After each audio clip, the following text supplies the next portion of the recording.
Hello guys, kamusta po kayo lahat dyan dito? So sana po uminom tayo ng maraming tubig kasi mainit na dito sa Dubai. So guys, sa mga ka-TFT ko dyan,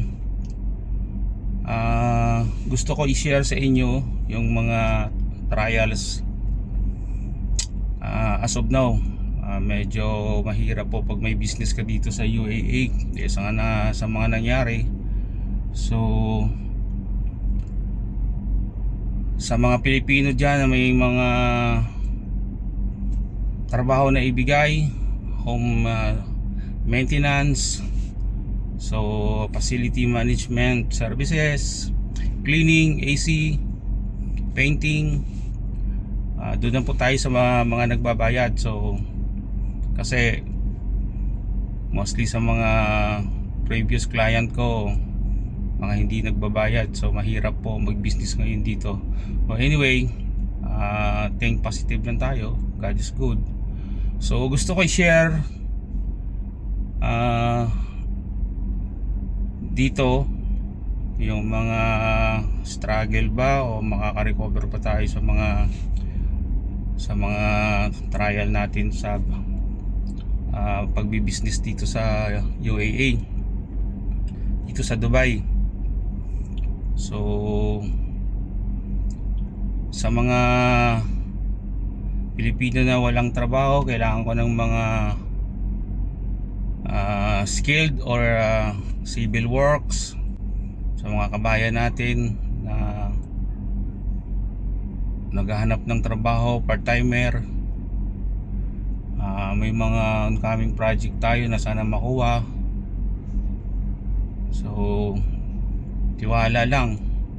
At sa sinong gustong mag-invest or gustong mag-share sa company, so may mga upcoming project tayo na medyo requirements na lang ang kulang.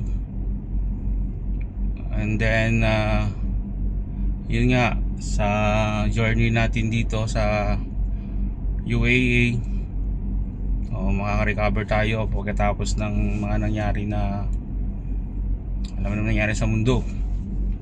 So anyway, medyo mahirap makipag alam mo na kung ano mga project, or talagang to make sure na ang client magbabayad ng maayos, kasi mostly dito mahirap, pahirapan. So struggle ngayon lahat ng mga businesses dito, pero ganun pa man, maawa ang Diyos, makaka-recover din. So sa TFT Building Cleaning Company pa lang, sinong gustong mag share, gustong mag business, so pwede nyo kunin yung 50% ng share, to assure you na na may bagong sistema na yung company. So sana may taong tumulong sa atin para maka-recover sa mga nangyari.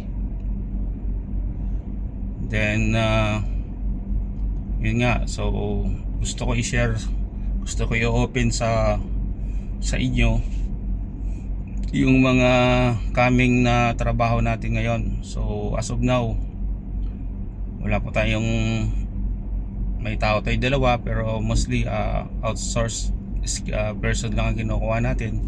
Sa mga sales marketing dyan na gustong mag part time, so bibigay tayo ng siyempre commission sa mga makapagbigay ng mga client, customer.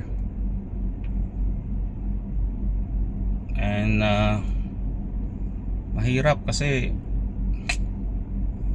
daming Pilipino na walang trabaho dito ngayon. So anyway, mag-update ako sa mga susunod na araw para sa kung ano nung blessings na darating sa atin So thank you.